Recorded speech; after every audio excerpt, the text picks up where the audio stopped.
So I think that's the piece that's interesting. It's not just I get more content from this creator that I like. It's more than that. It's that the people who do it well are able to create a fully functioning community behind that paywall that not only drives interest, but much more importantly, retains people within the group.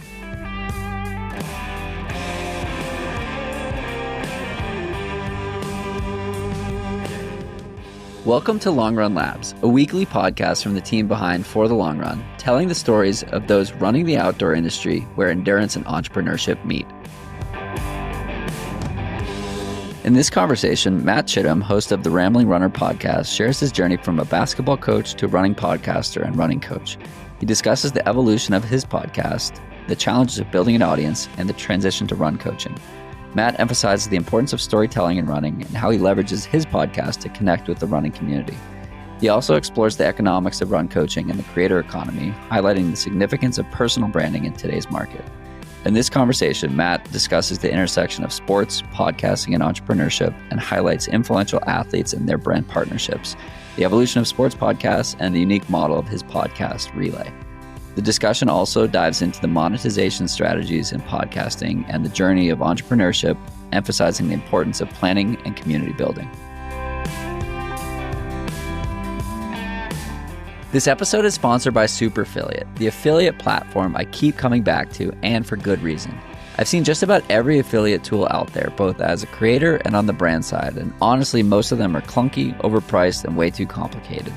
Superfiliate is the opposite. Setup is simple, tracking is seamless, and payouts actually make sense. It just works. If you're a brand that wants to grow through partnerships, Superfiliate makes it easy to get your affiliates and partners excited and engaged. Think co-branded landing pages featuring their own content, flexible rewards like cash, credit, or gifts, all designed to actually move the needle. So if you're tired of wasting time and money on platforms that don't deliver, head to superfiliate.com. Tell them I sent you, and you'll get your first month free. And welcome back to Long Run Labs. We have Matt Chittim, the Rambling Runner podcast host from Rhode Island, joining us. Matt, thanks for taking some time to chat. I always love talking to you, Jonathan. As you know, I'll just call you at random times, various days and weeks and months out of the year. So, I'm always up for talking, and I have a penchant for doing too much of it on occasion. So I'm happy to jump on. I have a handful of friends that still use phones in the way that they were originally intended to be used, which is not texting to see if you're available for a call, but simply calling. What a novel concept from the 90s. That's my style. I'm one of those people who, now I work from home, so I work remotely. I've been doing it for years, but I was always someone who really liked being in the office, because I was definitely the person who, instead of emailing a colleague, I would just walk down to their office and just start talking. So my colleagues were much less like that. So for me, working at home, working remotely, or just working in a situation where I'm just it's just me and my dog here in the house isn't always the best working strategy for me. Hence my random calls to you and a lot of other people as well. Big water cooler guy. For sure. All right. So who is Matt Chittim for those who don't know? All right. I was prepared for this because I listen to your other podcast all the time. I've been on a fun little detour for me from a reading and listening perspective. I heard this great quote, and I forget who put this out into the world, but the quote was basically we are all spiritual beings having a human experience. I was like, that's great. I'm going to save that from everyone at Jonathan's podcast. I'm going to use that as who is Matt Chittim. So I'll caveat everything else with that, because I thought it was really insightful. But with that being said, I'm a running podcaster and running coach, reformed basketball player and basketball coach who's also a husband and a father living in Rhode Island. And you dabble in running and run coaching and talking about running and all of the things. So when did running enter your life? When my dad quit smoking cigarettes when I was in sixth grade. He was a 2-pack-a-day smoker. He quit cold turkey. And then he, in an effort to be healthier, started running. And I was happy to join along. So I was a kid who played sports his whole life. And, so he would go to a 5K and I would do the fun run. And then, the kids run. And then I was, running the 5Ks with them and doing all that. And still think today that my best athletic moment was breaking 6 minutes in the mile in 8th grade. It's all been downhill from there from an athletic perspective. You peaked too early. Isn't there a podcast titled Peak Too Early? For me, it would be more like an Instagram reel in terms of its length, but I don't think I need to be on a podcast to detail that particular endeavor. It's always been a part of my life, usually as supplementary or complementary component to other sports I was doing. But I did run track in high school and stuff like that. We had a pretty good team and stuff like that. So after college, I wanted to be, get more fit. So I joined local running groups and things like that and kind of stuck with it.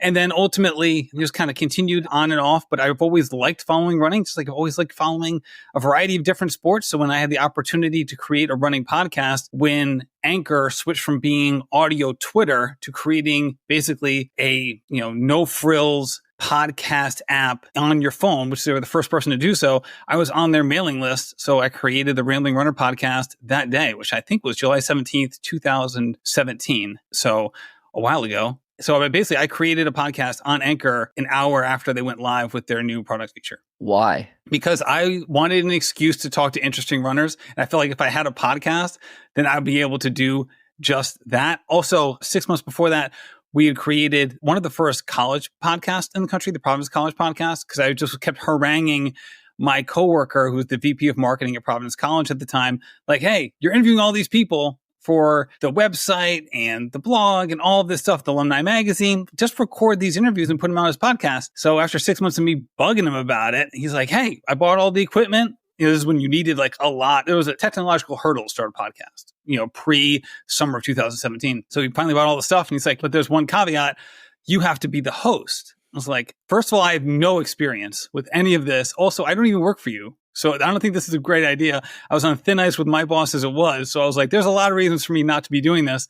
And ultimately he talked to my boss and it worked out. So we started the Providence College podcast, which is actually still going today. So I had a little bit of experience as a host. So I was like, hey, this can be just a fun little hobby and kind of like, who cares? Like I'm nobody in the running space. Like my neighbors don't even know that I run. Never mind anybody outside of that. So it seemed like, what's the harm kind of vibe. And so at the time you were working in fundraising at Providence College? That's right. And so fundraising, can you share a little bit more about what that means in a collegiate setting? Absolutely. So at colleges and universities, there's a couple different ways that they fundraise. Usually there's like the annual fund, and then there's larger gifts that individuals or families can make. And then there's grants and things like that the schools can petition for. That's kind of been in the news lately. Like Harvard had a lot of their like federal grants pulled. Like that is a whole process. Like it takes years to get those things, that kind of vibe. So I was in the major gifts department at Providence College. So I would reach out to individuals and families who could potentially make gifts of $10,000 or more to the school, which was basically what I did for the program. So that was my job at Providence College. And while it was worthwhile and I really liked my coworkers and I loved my prospects, like the people that I talked to on a daily basis in the job were great people. I just didn't find the mission of that job fulfilling for me, which is why when things started to progress on a podcasting perspective, it was really exciting because I'd always dreamed of having a job in sports. And working at Providence College was kind of like that because Providence College has a robust men's basketball team. And it was basically the heartbeat of Providence from, in terms of like events, right? So a Providence College home game, when the team is good, is a catalyzing event in Providence. And as a local Rhode Islander, I was a big fan of that. I grew up going to Providence College camps and things like that. So I was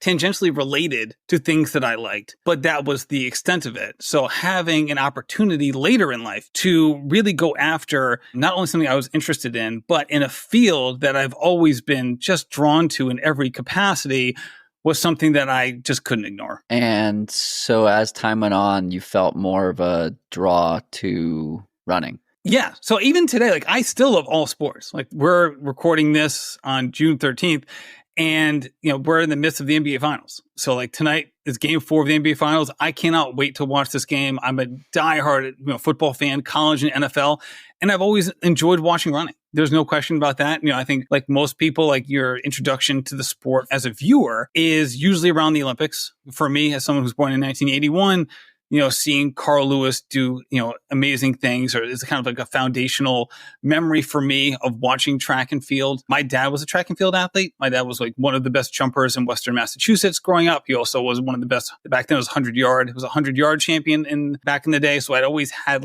we've always talked about, or, I always heard my dad talk about his foray into this sport. And so I've always kind of had little nuggets in my background, associated with it. And then, once I had a chance to really get into it as an athlete and learning more about the sport, and more importantly, the people within the sport who are overcoming interesting challenges or hurdles or setbacks or anything along those lines. I think people love underdog stories. I'm certainly one of those people, in hearing underdog stories from everyday amateur runners and what they did in spite of those, or sometimes even because of them, I thought was, just absolutely captivating. And my thought was, hey, if I like it, then maybe there's going to be some other people who enjoy hearing these stories as well. So what did you do next? So I started interviewing people. So I didn't know what I was doing. God, if you ever listen to the Rambling Runner podcast, or say if you haven't, don't start at episode 1. Please, God, go in the other order. Start with the latest one and go backwards, because I was not good. The audio wasn't great. Again, that was the first rendition of that app that you could record that kind of show. So, but it was a good place to start. This is around the time where a lot of these podcasts were starting up, was, 8 or 9 years ago. So there weren't a lot of podcasts out there at the time, but the ones that were primarily focused on professional runners. All right. Whether it was trail or road and track. So this was one of the only ones that were primarily dedicated to dedicated amateur runners. And I really enjoyed it. I loved the conversations. With that said, Jonathan, the first 6 months of the podcast, there were 6,037 downloads in the first 6 months. So people who know this industry, they know that that's essentially 0 downloads. And I will also say this, none of those people were subscribers to the podcast, right? Or whatever nomenclature you use, depending on your podcast app. They were all tourists. They're all people who were friends or family of the guest that I had interviewed. So they listened to that episode and then didn't listen to any others. So it was a fun thing that I enjoyed doing. Ultimately, didn't have a large impact on my life at that time. Besides, I really enjoyed these conversations and I started to develop friendships, which was great. But it wasn't anything I would even come close to envisioning as anything that was revenue positive. For me, it was I might pay for stuff to do the podcast, but I'm never going to make a cent off this podcast. To put it in perspective, for the Providence College podcast at the time, I could see the metrics using our dashboard, and that podcast was getting 100 to 150 downloads per episode in the first week after each episode was released. And there was 50,000 Providence College alumni that we're messaging out to via the website and social media channels. And they were putting out stuff about the podcast. So I was if I could ever get, for my little rinky-dink podcast, as many downloads as the Providence College podcast was 50,000 alumni already in their communication channels, that would be a shocking development. That was basically the baseline I was working from. And so why did you keep doing it? Basically, so after the first 6 months, so it was around Christmas time, during that break, started the new year. It's kind of always a nice time to reflect. What am I planning on doing this year? How do I want to improve on certain things in various aspects of my life? One thing that I really wanted to get better at was social media marketing. I was okay, I want to be better at this. I think this will help me in my fundraising job. Or if I ever leave fundraising, this seems like a transferable skill that I can use in other places. This seems to be a really important thing to be good at. But I didn't want to do anything that was related to my fundraising job in this endeavor because, first of all, they already had a marketing department at PC, just like every other college or university. Also, I didn't want to do anything silly and get fired for some ridiculous social media post or overstepping boundaries or whatever. So I basically was okay, I can just use my podcast, to borrow the term you're using here, as a laboratory for getting better at social media marketing. So it's not that I even cared about the podcast per se. It was I can use this to get better at a skill that might help me at some other thing, not to make this the thing. So that's kind of what I did. So for 2018, that following year, I started recording 2 episodes a week instead of 1, and then really getting involved on Instagram, which was kind of the heavy hitter at the time. This was before they even had video. It was just pictures. And then really getting into there about making sure I was posting about the podcast, and then even more so interacting with people who were listening to the show. So proactively reaching out to them, commenting on a lot of their posts.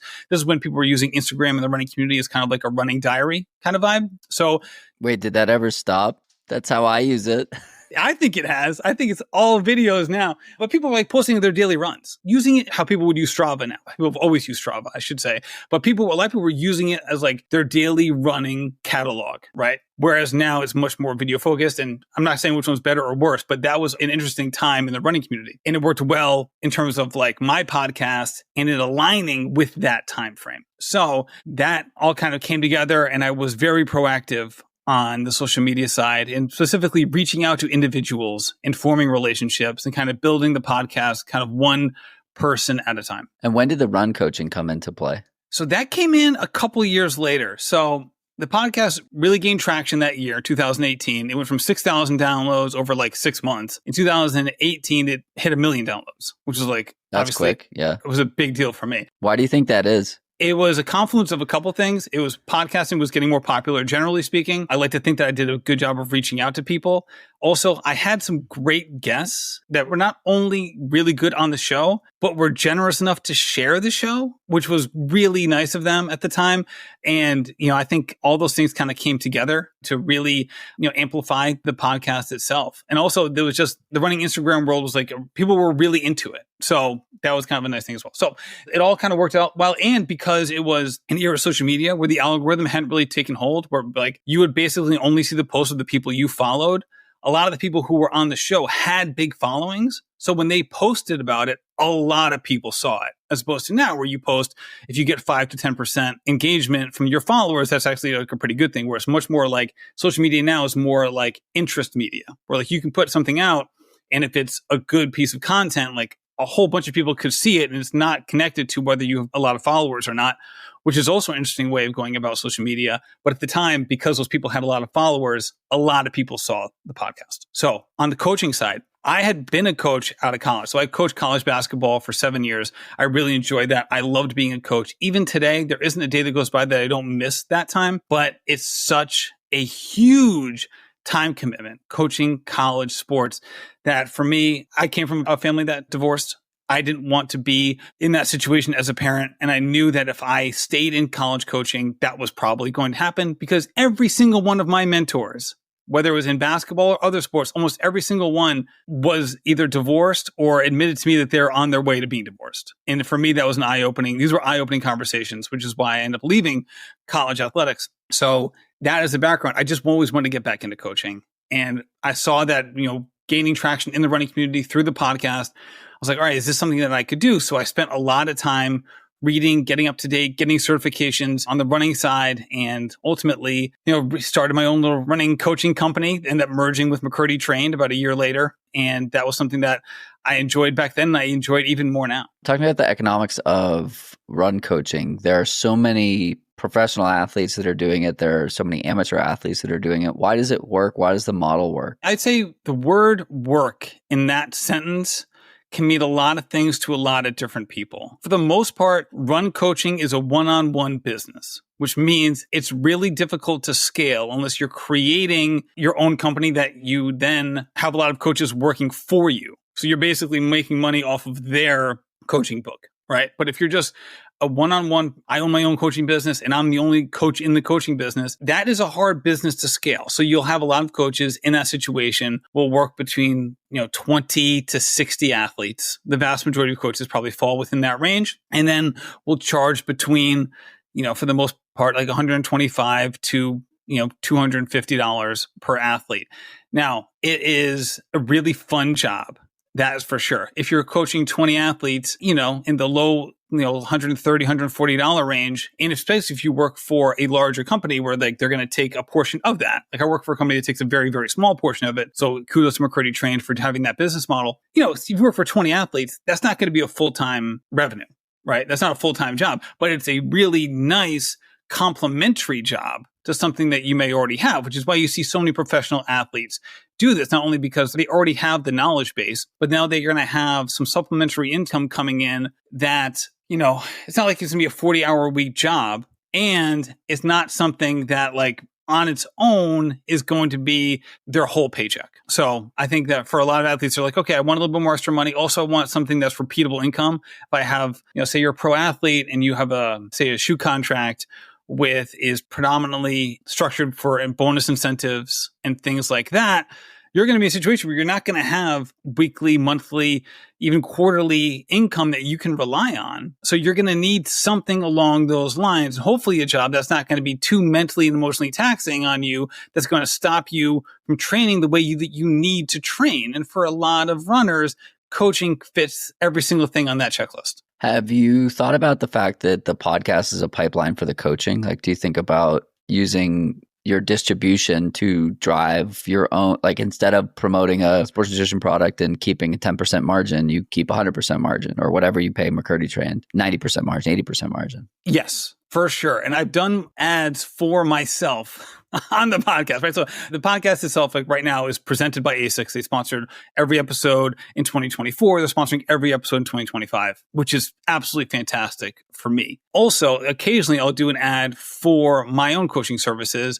In addition to that, sometimes I'll do a solo podcast around a certain running topic that maybe has come up with some of my athletes recently, or maybe came up with me personally recently that I know people can relate to. And I'll do like 15 to 20 minutes on that topic that also can serve as kind of a feeder system into the coaching. The hard part for me, though, is that wasn't the foundation of the podcast. And because of that, I don't want it to be too Matt Chittim centric. So I don't do a whole lot of that. Like I have like a standing outro at the end of the podcast. It's like, hey, if you're interested in coaching, so on and so forth.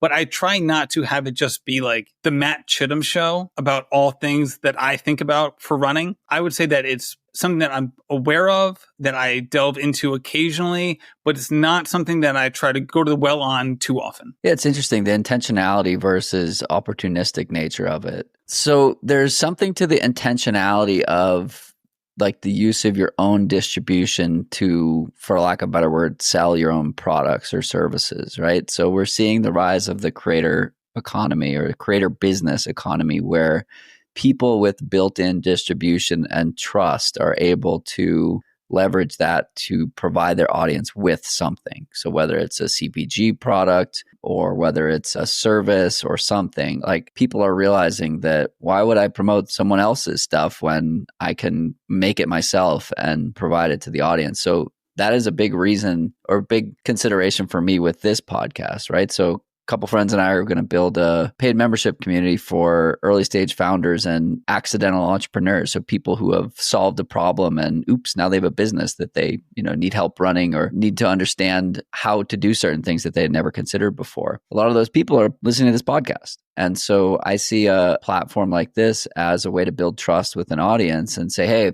if you want more, we can give you more. Some creators are looking at it as you have an audience and you've solved a problem, and whether it's making a better for you skincare product that now you want to share with your audience. And instead of promoting XYZ product that you buy in the Run specialty store or wherever, like you can sell it to them yourself, kind of a thing. Yeah, and things can serve more than one purpose at a time. But if you look at, say, I'm just, after going through my emails today, this person's name is just sticking in my head. But say you look at like Nick Bare's podcast, right? So he does his podcast essentially to boost up his company, Bare Performance Nutrition. With that said, most of his podcasts, if not all of them, I'd say 99% of them are interview podcasts where he's talking to someone else. Some of them are, related in some way, and some of them aren't. But the content in the podcast brings people to BPN, but it's not the only reason for the show. I think, you see a show like this, or just say anyone in general, right? Like understanding someone's expertise is not merely a result of hearing them monologue at you, right? Oftentimes it can be, you can derive such information by how they interact with other people, the questions they ask, and the growth that they have. Right? This isn't merely a snapshot in time of like, is this person worthy of my investment right now? And I'm going to like snapshot them. Oftentimes it's a progression or growth that they see from an individual that lets them say, okay, like I love where this is going. I love how he's progressed through this. And I can see the experiences that he's had or she's had that allow them to potentially help me in a variety of endeavors. And oftentimes for a lot of people, an expert is just someone who knows 5% more than they do. Right. You don't need like the world's greatest anything to help you out. Like the best example of this is that like how many musicians got started because like they had a parent or family member or just, a really nice grandma or grandpa who lived down the street, or, grandpa and grandma type who lived down the street who helped them early in their musical journey. Oftentimes that's not because they were, the leading expert on finger placement. They were probably just someone who helped give that individual what they need at the time, which for most young athletes or musicians is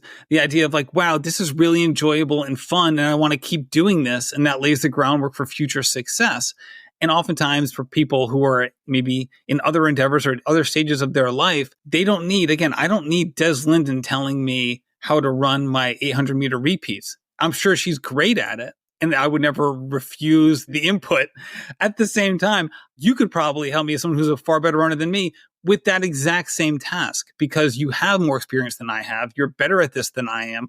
And your expertise as someone who has lived a much more similar life to mine than, say, a professional runner has would be sometimes just as, if not more valuable in that context. That's a fascinating point, particularly around the demonstration of progress, as it's the showing, not telling, right? Yeah, that is a great point. Hi, friends. Are you enjoying this episode? That's great. Would you do us a favor? Would you head on over to Apple and leave us a 5-star rating and review? This is a new show, and we can't wait to continue to grow this new platform. Your reviews help more people find this podcast. Thank you in advance. Are you investing in your health the way you invest in your business or in your career? That's where Eternal comes in. Eternal is a performance health company built for high performers like you. Their performance physical in New York City and San Francisco combines metabolic testing, mobility screens, and over 70 blood biomarkers to give you personalized insights for endurance and long-term health. Not nearby? Their Foundations plan is expanding nationwide, starting with a blood panel and delivering a custom plan for your nutrition, supplements, and training, guided by sport-informed experts. Check out eternal.co and use code LRL for 10% off your plan. That's eternal.co. And make sure to check out our Long Run Labs episode with CEO Alex Mather and a conversation with their lead dietitian, Kelsey Bailey, over on For the Long Run. I love this space. I love that the comments around like Nick Bare's podcast and the way that he uses his own distribution. He has 1 million followers on YouTube, and it's because he has a really interesting story and he's really fucking good at telling that story, and it sells a ton of product, right? There are so many products out there, particularly when it comes to sports nutrition. And I forget who I was talking about this with, but ultimately they're all pretty similar. And it was Ross McKay from Cadence, I think is who I had this conversation with. He's like, brand is the differentiator, and the stories and the feelings and the emotions behind what is evoked when you think about Bare Performance Nutrition versus Scratch Labs versus Goo Energy versus Precision versus every single other product out there. Like, what makes you feel the best, and not just like what's in your gut, but what's in your brain as well. And so I think that, 10 years ago, none of this stuff really mattered. It was like features and benefits, and that was what moved the needle. And now it's trust, now it's brand, now all of that is the moat that makes a brand special or a person special. To a point, I wonder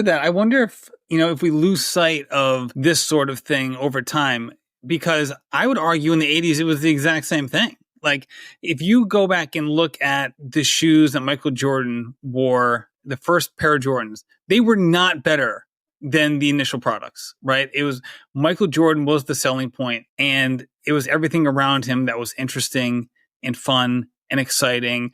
And he had... You wanted that logo on your feet. Well, that's it. But at the same time, he was also...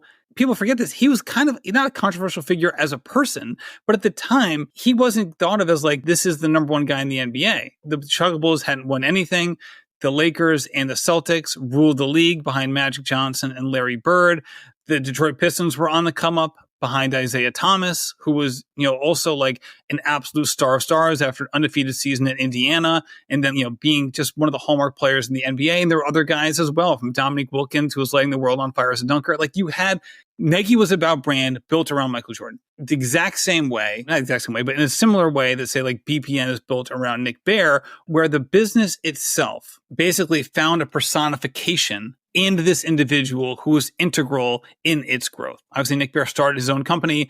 Nike existed long before Michael Jordan ever picked up a basketball, but Nike basketball certainly did not. They were new to the game. So that is that whole idea of personification of a brand by either an early adopter who sticks with that brand or one of the founding members of the company is certainly a really useful thing. And I think it allows companies to build momentum by saying, like, listen, you can trust us because look at this person. This is the idea. Like Sonny Vaccaro, the person who helped build Nike back in those days, was 5'3", tall and across, right? Like he was not a basketball player, but he was the brains behind the organization and was the exact same thing at Adidas, a decade later.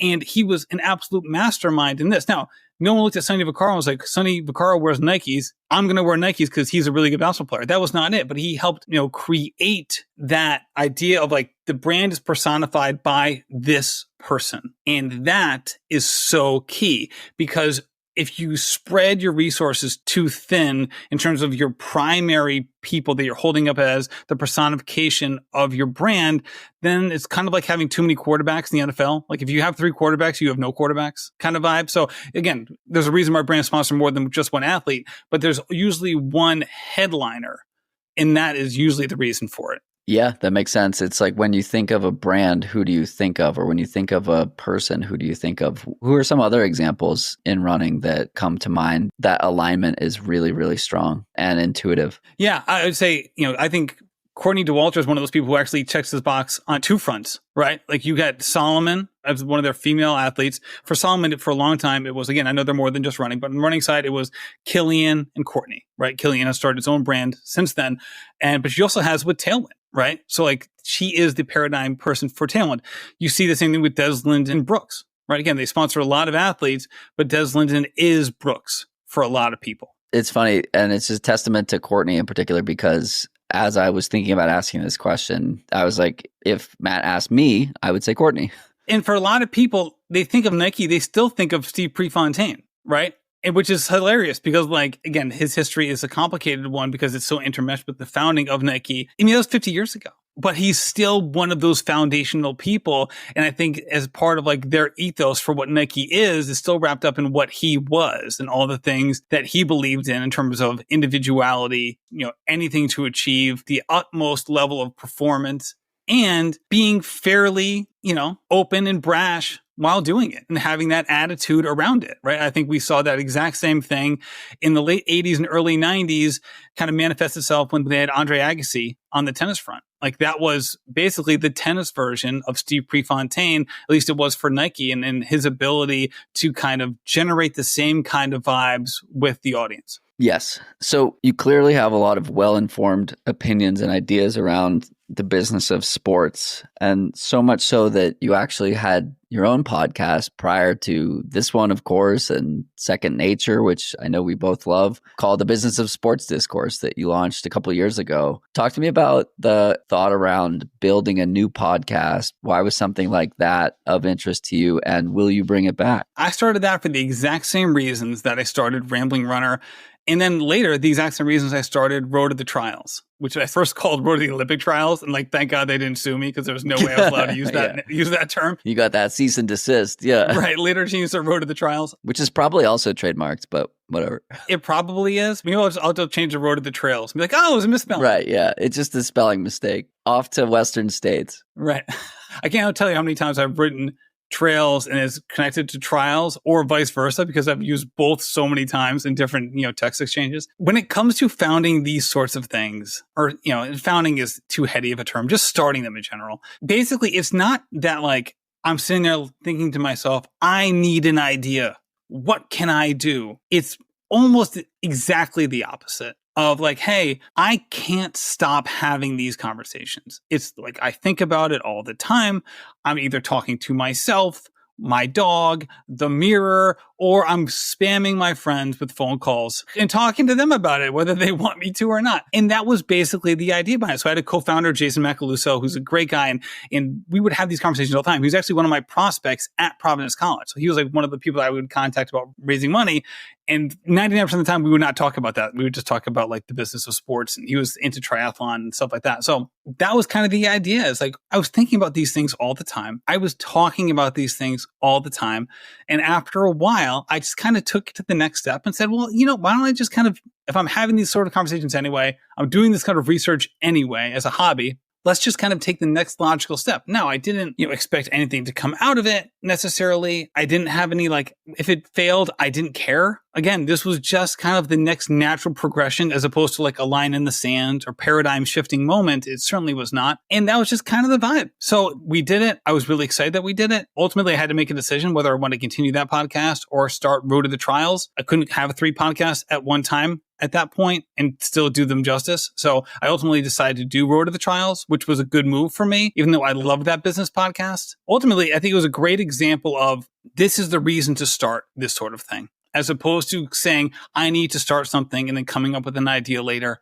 Have it be more organic in terms of what's percolating inside of you for a long period of time, right? Not like, hey, I really got into pickleball this weekend. What a great sport. I'm going to now do a pickleball podcast. And you can name the topic, but like, it's not that short term. It was much more long term. And that was the sort of thing. Again, I'm doing the same thing right now. I mean, literally 10 days ago, I started a new YouTube channel and a new Instagram page about like basically me doing 2 to 3 minute takes on a specific sports topic. That's not about running because like I follow these sports all the time. Now, is it big? No, I got like 6 followers on YouTube, right? I got like 500 followers on Instagram. It's nothing right now. And that's fine. Right? What will it be in 2 or 3 years? I don't know. It might be defunct. It might be what Rambling Runner is, might be something else. I have no idea. But this is a great example. But I was already having these conversations with my poor neighbors when I was walking the dog. So I was like, I might as well find a home for them that's a little bit more universal and applicable to the, broader community. So one other podcast that you also organized that you haven't discussed yet is Relay. So tell me more about Relay and where did that idea come from? Again, sounds like it was probably something you were already thinking about and this was the execution of it versus like, I want to talk to 6 people at a time. How do I make that happen? Right. So Relay, the foundation of Relay was kind of the first idea was, hey, we're seeing a lot of the running legacy media brands really struggle, right? And primarily because they were churning through subscribers. The print media business was gone for all intents and purposes, and they were having trouble with getting consistent sponsorship dollars from various outlets. And even when they did get them, it did kind of conflict. Is this sponsored content? Like you're taking all these sponsorship dollars from like every single running shoe company, and then you're putting out like what best running shoes are out there. And it's like, okay, this is obviously like connected to your sponsors. Like this article's on the page right next to like the Brooks ad. And like the picture I'm seeing is a Brooks picture. Like there were inherent conflicts in that business. And I'm not taking a shot at it. That's a really hard business. There's a reason that it's struggling. Like it's very, very challenging. So I thought, hey, what if we put together an idea of like having a subscriber base on Patreon with a very clear and understandable business model. People know exactly where their money's going and they subscribe and they get certain content. So that was the idea behind it. So we had 9 people on Relay in terms of contributors to start, and it was $9 a month. And we were very transparent. Like every single person on the team gets $1 per subscriber. So you know exactly where your money's going, right? So that was the idea, and that's how we formed it. And the idea at first was to have it be multimedia in terms of writing, video, and audio. And for the first year, we kind of did a variety of different things. We learned, and ultimately we took it off Patreon in terms of it being paywalled and just made it a podcast. We took the thing that people loved most about Relay, which was our weekly group chat episodes, and we just made that the podcast. And occasionally we'll also throw in like a Friday episode. But for the most part, we just focus on once a week group chat episodes about what's currently happening in the running community. And also like, because we have some interesting people on the show, what's going on in their running lives and having a million tangents along the way. And people really liked it. So it was great because these sorts of things oftentimes is based on, are you getting really interesting people who can work well together and don't need to be managed? Right. And that's exactly what we got. We had an unbelievable group of people, and some people have kind of churned through. We've had some people decide to leave Relay for good reasons, and then people come back on to fill their spot. And it's been such a fun project to work on. It's one of the most popular running podcasts in the country. And I think it's been, for us, has been a really fun passion project. And I say that because it doesn't make any revenue, but it's still worth it for us as an endeavor to not only put out something that we enjoy doing, it has a really fun audience we get great feedback on, but also it allows us to expand what we want to do, generally speaking, right? Like a good example is in the fall, Laura Thweet, who had joined Relay a year before, our professional runner at the time, she got a job with New York City Marathon doing broadcasting during marathon weekend. And it was in part because of her experience at Relay and, building up her chops in the broadcasting space, because prior to Relay, she didn't have any broadcasting experience. Talk to me more about the monetization strategy and the Patreon versus ad supported. Like, it's something I've thought a lot about. I have a Patreon. I don't ever promote it. I actually think you can subscribe through Spotify. It's bad enough that I don't even know, but for those who want to support, I'll put a link in the show notes. But it's not something that I've done. I've talked with Jason Fitzgerald about his thoughts on this. And he's like, I don't like Patreon because I don't want people to think of it as a charity. Like, I want to give them value and have a value transfer in the use of something like that. So he doesn't use one. He monetizes in other ways. I'm curious how you think about it. You've talked about paywalling and putting content behind that paywall, and that's where the value transfer happens. Why does that model work? Why does that model not work? Tell me more. The way we did it didn't work. And it's because we didn't have anything outside the paywall coming out regularly of substance to drive people to the paywall. That's exactly right. I believe because we had such great people who were extremely popular in the running space, that having them talk about Relay would in and of itself, that the trust had already been built up, that people would then subscribe. And that did work. But it didn't work in the long term in terms of like continuing to drive new people or people who were just interested or like just wouldn't sign up for something without getting much more experience. Like, the sales cycle, they weren't getting, 10 to 20 touches before they hit the buy button. They were just basically getting a referral from somebody they liked. And like that just wasn't enough in retrospect. I would say, generally speaking, the running world hasn't figured out Patreon the way other genres have, right? I think that there are other genres who do it much better, in part because they basically, let's say, like, you get to become closer to me as a person, and we'll have more personal interactions if you're on my Patreon. And you have other situations where they'll open it up to Discord becomes a big thing. Like, if you're part of my Patreon community, then you're also part of this really engaged message board community through Discord. And that allows that to happen. I think there's just a couple ones off the top of my head. Like, you'll see comedians use Patreon really well, in part because people get to, some of the insider content that they don't get on the podcast side. You'll see, interestingly enough, like liquor reviewers do really well with Patreon, So like there's like these, like, say, the bourbon community, right? Like there's a really interesting like bourbon rabbit hole on YouTube where people are reviewing bourbons, but they're also entertaining while they do it. The same reason that people love Kafuzi. It's not just because they have the shoes. Well, because they make the ask to subscribe to the Patreon when people are 3 drinks deep. And it's like, yeah, sure, take my card. There you go. But also they stay there, because they're interested in not only those people, but behind that Patreon, they then connect to people who are also like sharing ideas and message boards about like what's going on with something that they care about. So I think that's the piece that's interesting. It's not just I get more content from this creator that I like. It's more than that. Is that the people who do it well are able to create a fully functioning community behind that paywall that not only drives interest, but much more importantly, retains people within the group. So it's not simply like, hey, I got my fill of Matt Chittim. I don't need to pay for any more Matt Chittim content. I get the joke at this point. It's much more like, I like being part of this community, and I can't see giving that up, because this is something that for $3, $5, $6 or whatever dollars per month, gives me far more pleasure than I'm, paying for. Yeah, David and Megan Roach do a great job with this. They offer a second podcast that releases on Fridays, and then they send email content to their Patreon subscribers. And I think they've got a healthy stable of people that are paying for that, and it's supporting what they're doing, which is cool. You were about to say something related to Kafuzi?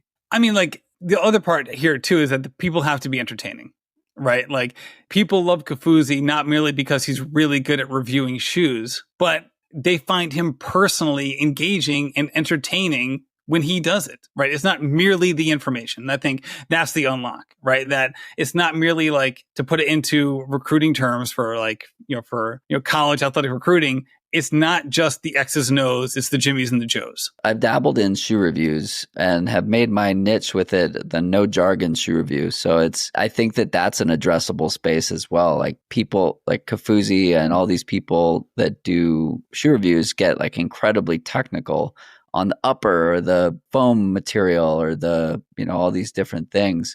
And I'm like, what's the cost of the shoe? When would I use it? Do I like it? Do I recommend it? And it's like a minute instead of 5-10 minutes. And I'm still working on the delivery with it and making it a little more interesting. But I mean, some of them are getting thousands and many thousands of views because I don't know that anyone's addressing that space. And then I also don't think that there are very many women doing shoe reviews either. It's like Ashley Mateo and Amanda Brooks, and that's like pretty much it. I would say Emily Heller, I think, is the most popular running shoe reviewer out there. So Run Like Heller is her YouTube page. She's been doing it for years. She's fantastic at it. And I would say that she's far and away the best one in that space. Got it. I see. I am not even familiar with her, so I'll have to check her out. Yeah, so she's great. And then I think this is also a key here too, is that like finding a way to niche your content in a way that not only makes sense in the marketplace, but aligns with something that you care about, right? So like if you're communicating, the value prop of a product in a way that you personally don't find valuable, like if you don't enjoy not jargon-filled shoe reviews, but shoe reviews that you're like, I don't care if it's an engineered mesh upper or jacquard mesh upper. I don't even know what the second word is that you just said. There you go. This piece of information is not important to me. Then you talking about it is going to shine through, right? So I think that that's the other piece too. Also, because these are not merely educational, products or media pieces. They are, for a lot of people, they are entertainment, okay? Or they're a confluence of entertaining and educational. Infotainment, yeah. So you really have to dive into that piece of it. So you have to bring your whole personality behind it. So for some people, that could be a scary thing. And also it can mean that you're kind of vulnerable. Like if you're someone who like isn't super confident, or maybe you haven't gotten a lot of validation for your personality through the years, maybe that could be a hard thing to do. Or maybe you're just not sure which medium to use in order to lay that out there. But I think ultimately, if you're in the media space, either you or if you're doing an interview show, your guest has to be able to bring forth a really entertaining side of things, or else your value is, you're just not going to get the traction that you want unless you are just so dialed in as an expert that so far exceeds everybody else in the space. Right, like an Andrew Huberman. Right, yeah. So I think there's, I would say like, I think a great example of this is like Stephen Hawking is a great example of this, right? Like Stephen Hawking, because of his disabilities, is not in a position to put forth a personally like dynamic physical presentation on space.